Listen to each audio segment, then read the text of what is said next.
Hi, everyone. Gracias, Tiana. And I want to first thank Maida, Anthony, Walter, and Anna for finding me and inviting me. You guys really can't hear me? Oh, there you go. Wow, it's so low. Can you hear me now? Is that better? Lift it up. Just tip it up. Yeah. Is that better? Yes. Okay. Thank you. It's a privilege and pleasure to be here. As Tiana mentioned, I just defended my dissertation last week. And yes, I still am, anyways, still processing that whole experience. My presentation today represents an initial step in developing further the exploration of Afro-Cuban aesthetics, affect, and the music-dance relationship in Cuban dance culture that forms the core of that project. So this is this is a new thing that I'm doing today. It's a little adventurous for me, and I hope you like it. I've been hearing a lot of sort of resonant ideas over the course of the day so far, so that's exciting for me. And even if you hate it, I look forward to your responses and questions and challenges. So let me start. Do you want darkness? No, this is just actually an audio file. Thank you, though. And I got to get to.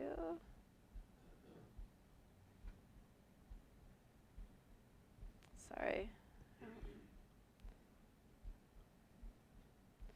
My hands are really cold and I can't make it go where I want it to go.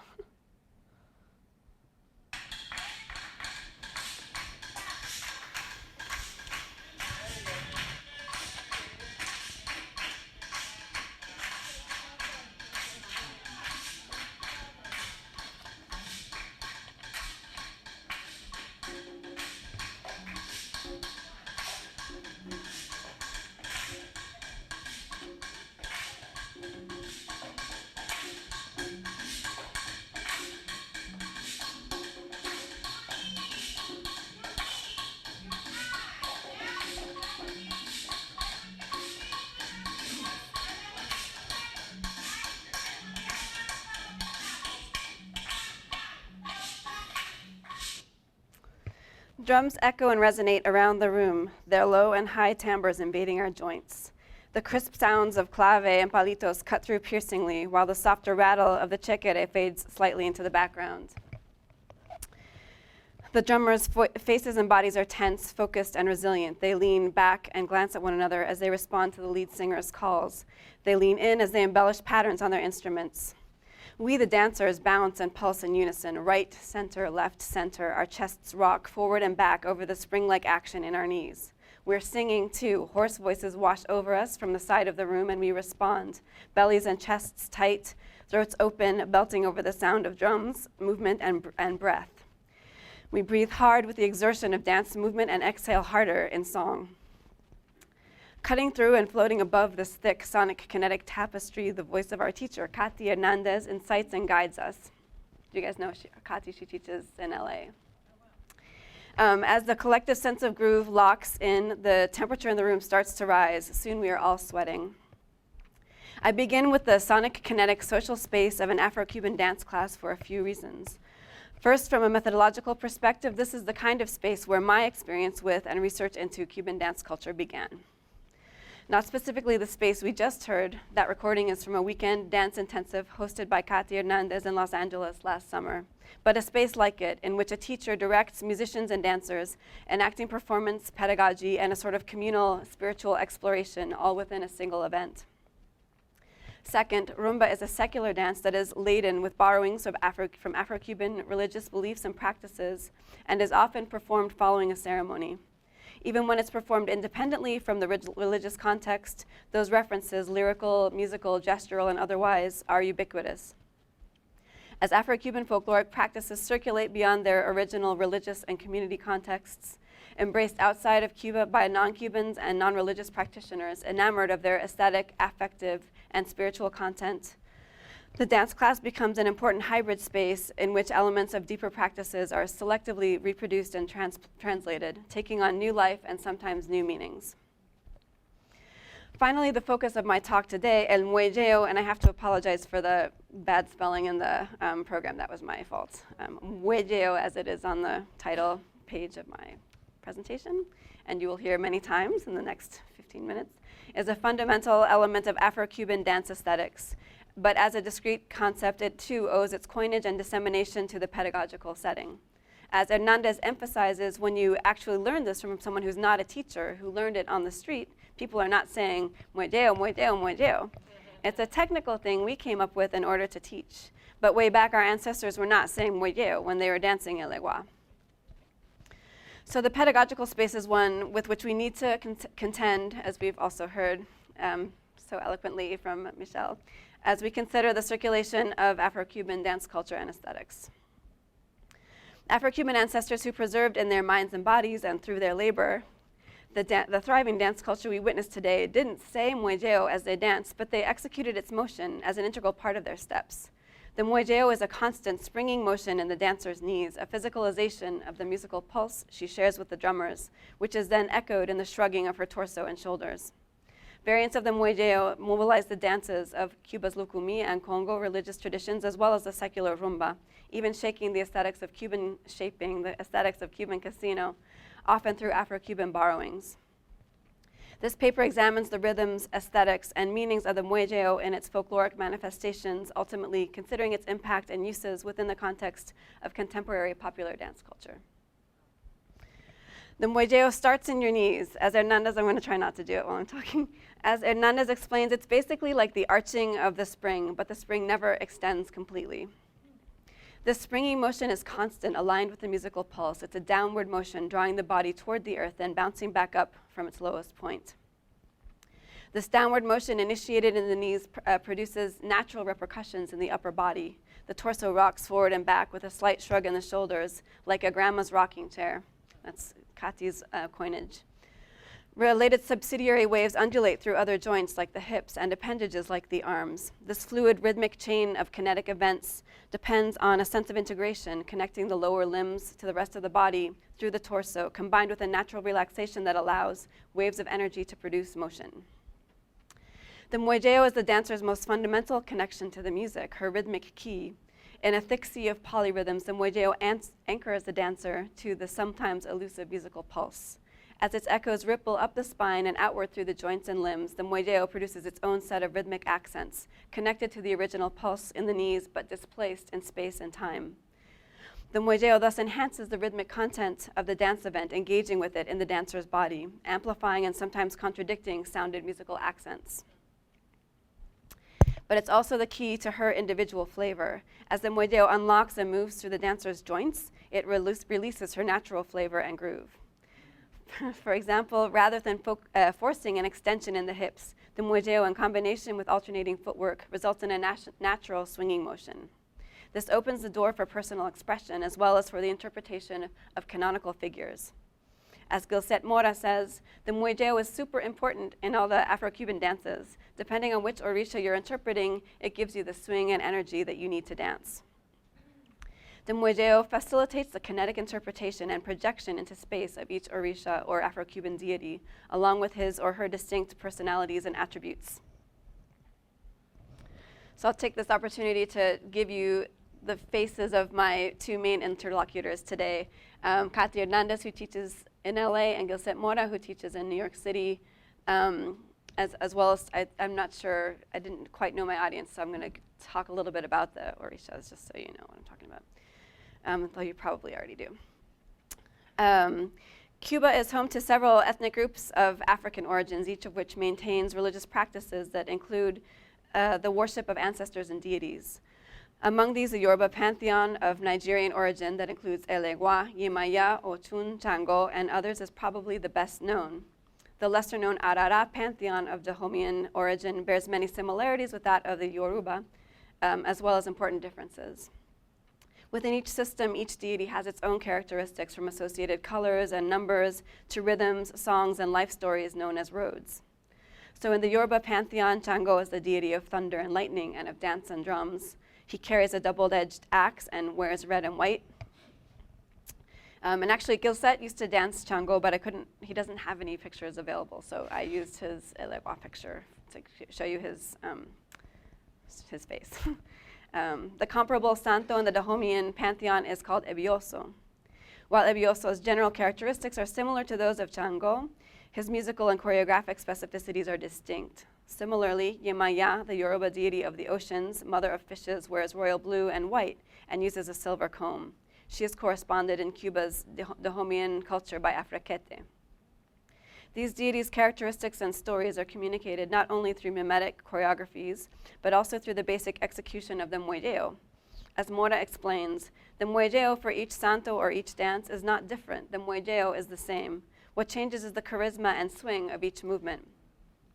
The distinct in-character execution of the Molleo in each case is the foundation that allows the dancer to interpret and project Afro-Cuban deities and their different manifestations for and with others.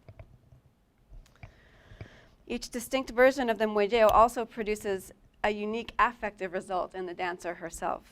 For example, in a conversation with Hernandez, I began to describe the way in which the deep knee bends and hip articulations of Rumba's Molleo fostered in me feelings of vigor and sensuality when I danced. Hernandez agreed, then added by way of contrast the case of Afro-Cuban, the Arara deity of the seas, the Yemaya from the Dahomian tradition. When interpreting Afro-Cuban, the brisk, non-stop Molleo in the dancer's knees ripples up through the torso to relax shoulders, causing them to bounce up and down. And Constance talked about this, the shoulder emphasis in Arara dance. The result is a bubbly feeling grounded in the Molleo's repeated downward motion, but light and almost unsettled as it flows upward through the body. So I have a quick excerpt of an Afro-Cuban choreography that was performed about 5 years ago by the New York-based group Oyu Oro, which is directed by Danisla Mora Perez, not to be confused with Gilzat Mora. She's from Santiago, from Cutumba. Oh no, come on. I can't just click it and it'll go.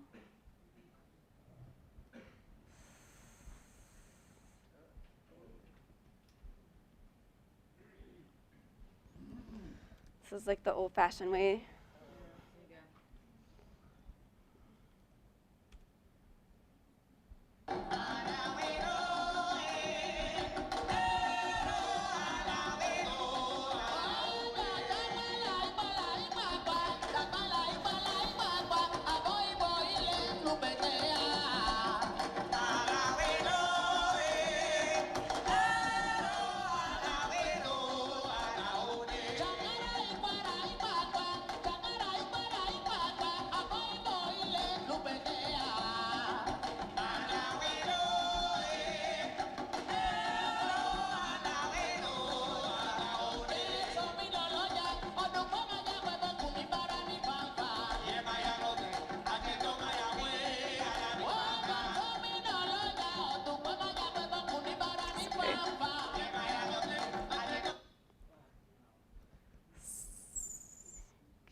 Right along, sorry.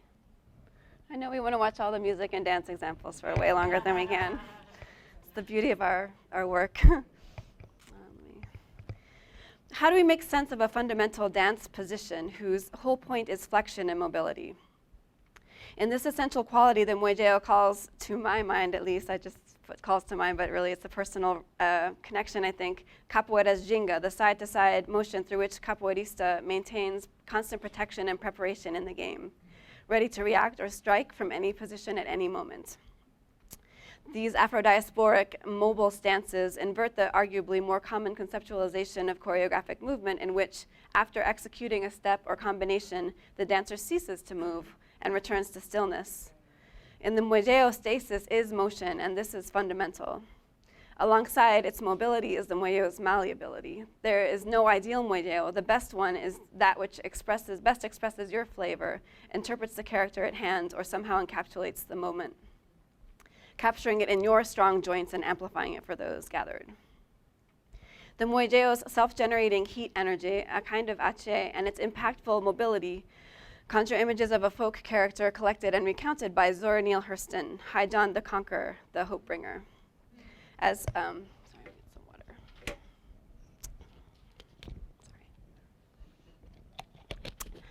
As Hurston relates, first off, he was a whisper, a will to hope, a wish to find something worthy of laughter and song. Then the whisper put on flesh.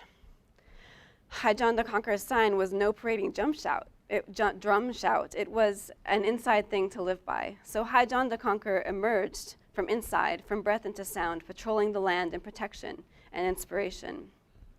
His capacity for escape was matched by his power to impact the world around him. Where there was no way, he could make a way, and when he walked, his footsteps sounded across the world. Nathaniel Mackey leans on Hurston and High John, among other figures, as he develops his argument about the privileging of the verb in Black Atlantic culture, the mobility and fugitivity that allow for cultural survival and prosperity in the face of extreme adversity. I invoke them here as a way of understanding how Molleo works to empower an individual body, establishing an internal connection to those around it, and then to expand on that power outward in rhythmic and affective waves that exceed their container.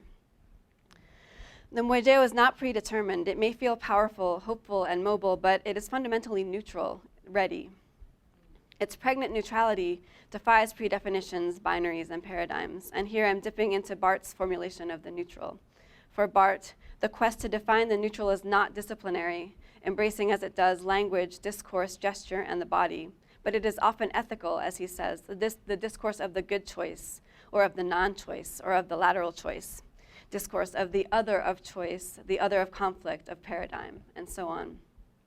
He adds, for me, it is a manner, a free manner, to be looking for my own style of being, present to the struggles of my time. I would argue that the Afro-Cuban Molleo is precisely this, present mobility, pregnant neutrality, visible ripples through the dancer's body, rolling along the spine, pulsating in the chest, and culminating in a shrug of the shoulders, a flick of the wrist, or a toss of the head. It is an enactment of life and of liveliness, bouncing knees ready to jump, pulsing chest, undulating torso flowing with red blood. Of that liveliness, the most important element seems to be the potential it represents. Life in the sense is not only about what is, but what is being and what can be. All this potential is necessarily subsumed within a subtle but teeming neutrality, partially hidden, yet coiled, ready to spring into action. The Molleo's rhythms and aesthetics are not confined to Afro-Cuban religious and traditional practices. When I pressed her on its integration into the movements of contemporary dance cultures like casino or timba, Hernandez paused. I understood her hesitation. It's a little bit like, if you got it, you got it. If it's there, it's there. If not, do something else, you know. But there's something fundamental, ubiquitous, and elusive about it. Then she said, you can apply the Molleo into timba as well and create moves that people will try to copy. This is super interesting. I didn't unpack it here, but I want to come back to it. You look different. Oh, I'm going to move my knees in the Molleo. It could be the move itself that you can apply in a step, or if you're doing your salsa suelta, in other words, you're doing dancing salsa footwork alone or in lines with others, you can add moves that actually have Molleo, as for example, a basic rumba step or an Afro-Cuban step. She continued, if you're dancing with a partner, you can actually add the grandma's rocking chair that will give you a little groove in your upper body. So I'm going to move a little beyond those descriptions, and thank you, perfect. I want and close with an example of the Molleo deployed in a popular dance music setting. This last example is going to sound a little different than the other music we've been listening to today. It's Cubaton. It's a group that's very popular these days, Los Cuatro. And I just started watching this video a couple days after I submitted my abstract to Maida, and I thought, this will be perfect. Los Cuatro combine elements of timba, funky, highly syncopated and interactive Cuban dance music with reggaeton. You hear the constant programmed cucun cacun rhythm of reggaeton throughout. The rhythmic fabric is a little tamer than that of timba, with less displacement and overall complexity, and there's a lot of consistency in production in the group's overall sound. In other words, you can hear the studio. The blended final mix, the hollow breathy choruses that come right on cue in each number, and the controlled squeak and shimmer of a small horn section all orient their sound towards reggaeton. I'm going to skip the rest of this because I think I'm running out of time. Ask me later if you want to know more. The video opens with a quote. The video we're going to see opens with a quote of the iconic keyboard riff from Foreigner's The Final Countdown. The band, we're not going to see that part, sorry. The band, I'm just telling you about it. The band kicks in at full throttle, as is their wont, and it's on. I'm just going to show this to you, and then I'm going to, if there's time, I'll talk about it a little bit. And now it probably would be good to dim the lights a bit, if that can be done. So Los Cuatro, we're going to see the band. There was a breakdown, and now they're building back up.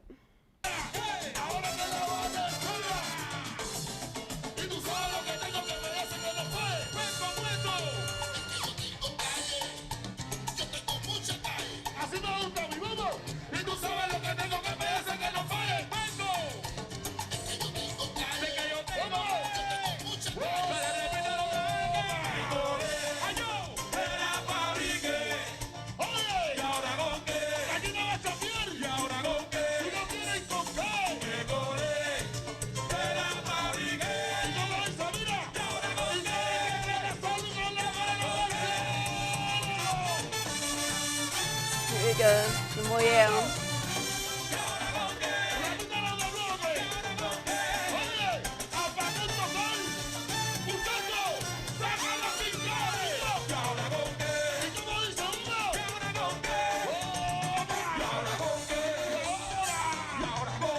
You see them both.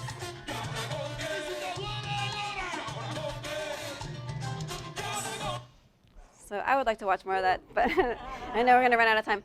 So this is just, I think is it okay to finish what I have? The band just started, the band's kicked off with a bang, and they're still feeling the impact of that, but they need to build the momentum to keep it going, and to reach that peak that they're aiming for in the show. So I'm skipping around a little bit.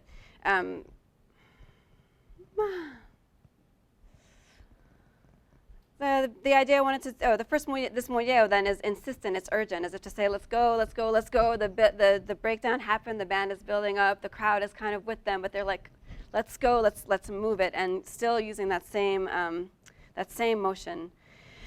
Molleo, Molleo, Molleo, I would argue it's at the heart of this aesthetic and a central function of this dance culture.